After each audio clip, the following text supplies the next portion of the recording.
Hey guys, Joe here, doing that video I promised you about the not so nice used car. And the car I chose today is a 2007 Chevy Impala base model 3.5 liter V6. This is the one that I was telling you that should have been traded in a long time ago, or shouldn't have even been owned by the previous owner due to neglect and just poor care of the vehicle.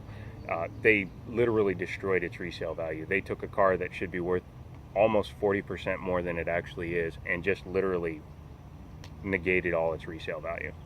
So rather than sitting and explaining to you how stupid they were, which you'll hear about in the interior shot and as we drive, I'm just going to show you around the outside of the vehicle, point out a bunch of the flaws that shouldn't exist, and then we will go ahead and take it for a test drive. So here we have the 2007 Chevy Impala. Again, this is just a base model, doesn't have anything fancy, basic body. It does have the alloy wheels, and we cleaned this car as best we could, but as we walk around, you'll just see lots of little things, lots of little indicators that even if the dealership was closed and all the vehicles were locked, this car would scare me. Stuff like this. This wear is because they never washed the car and stuff started eating through the plastic coating, usually road salt or just dirt and grime actually eats through this. It's very common on Chevrolets to see this completely eaten away, but this happening with so little mileage is due to neglect of the vehicle. Little things like right here in the door jambs, you see all these rock chips.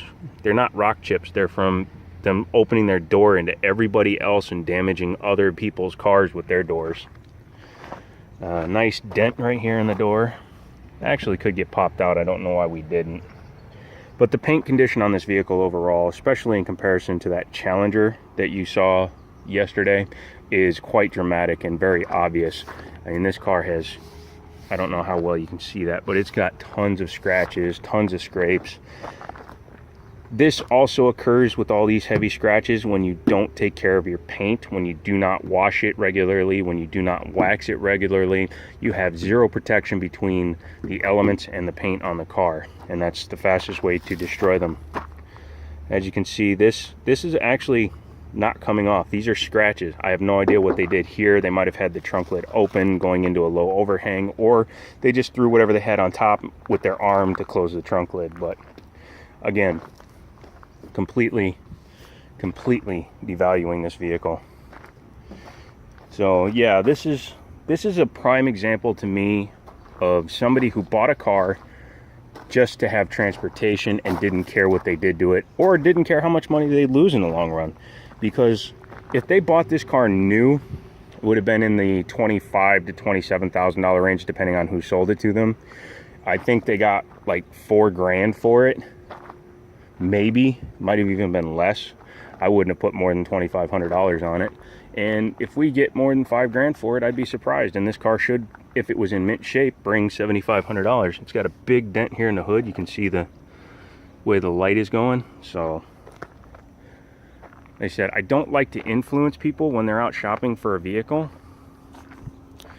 But this is one of those times where I'm telling you, don't buy it. Don't even look at this car. Run away. Run away scared, run away crying, run home to mama. That's what I say. So as soon as I got in this car, the first thing I saw were all these burn marks on the ceiling. And of course, that tells you right away what kind of owner this vehicle had. And I'm not saying anything about people that smoke. You shouldn't smoke, but that's not for me to make you stop. That's your own personal choice. However, you should at least be a little more conscious about how you do it, because as I'm walking through and looking at the cars to film today, this is the one that jumped out the most because it should be a very nice car, but it isn't. As you can see, like I said, it's got 44,500 miles on it. This thing should be in pristine shape. It should work perfectly, it should look perfectly, it should smell perfectly, and it does none of those. It actually smells really badly in here. I mean, that's the huge thumbs down. That's going to turn off everybody outside of a chain smoker. I know people that would get in this car and immediately get back out of it. I almost did because I can't really deal with cigarette smokes. It gives me a migraine.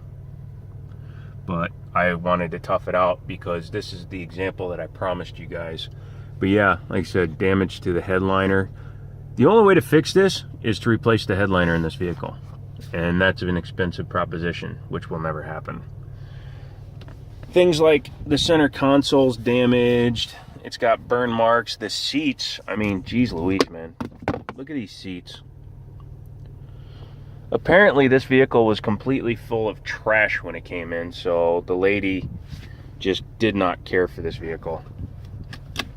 It's a very plain vehicle, doesn't really have anything fancy. It's just a regular CD player. It doesn't even have satellite, but it at least had an aux jack. That was one of the things Chevy did at least put in their vehicle.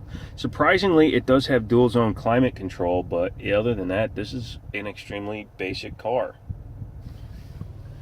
Sorry if this is going to be a little bit shorter, but there's not a whole lot to show on this thing. Let's take a look at the outside.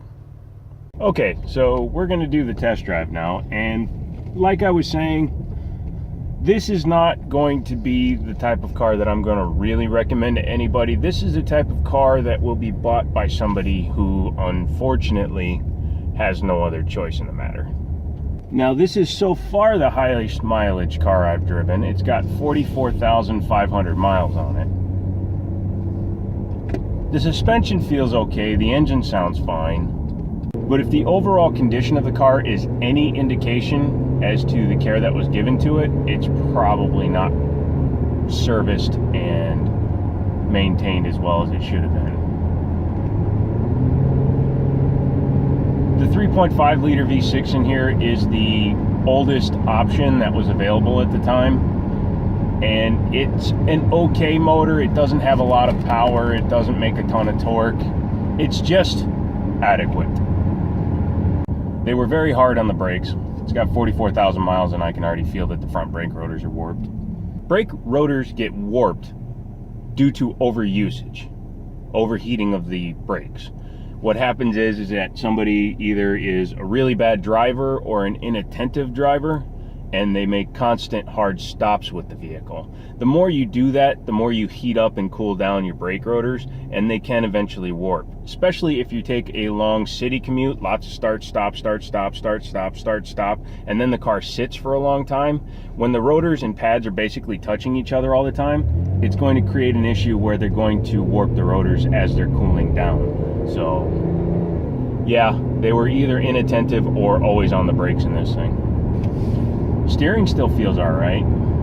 It's really sad that this vehicle was taken care of so poorly because it's actually not a bad car. It's a car that could be easily a daily driver for somebody that just wants good, solid transportation, and it can still be that. However, because of the way the previous owner took care of this vehicle and because of the way they treated it, they've pretty much destroyed its resale value, and that's why it's being sold so cheaply off of our dealership lot. If this thing was in much better shape as it should be for an 07 with 40,000 miles, it would be worth another $3,000, $3,500. But as it is, it's not worth much. And I'm not even going to put the number up that we're asking for it because I personally would not recommend this car to anybody I know.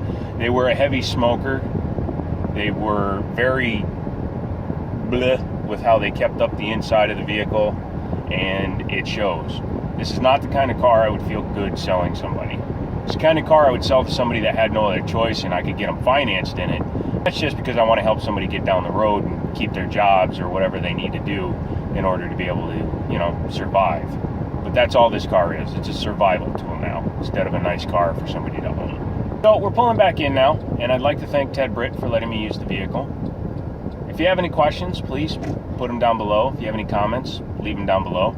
And until the next time, talk to you later.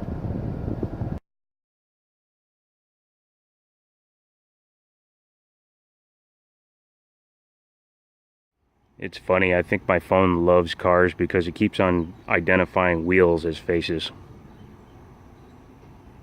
do you even get a stain there that can't come out?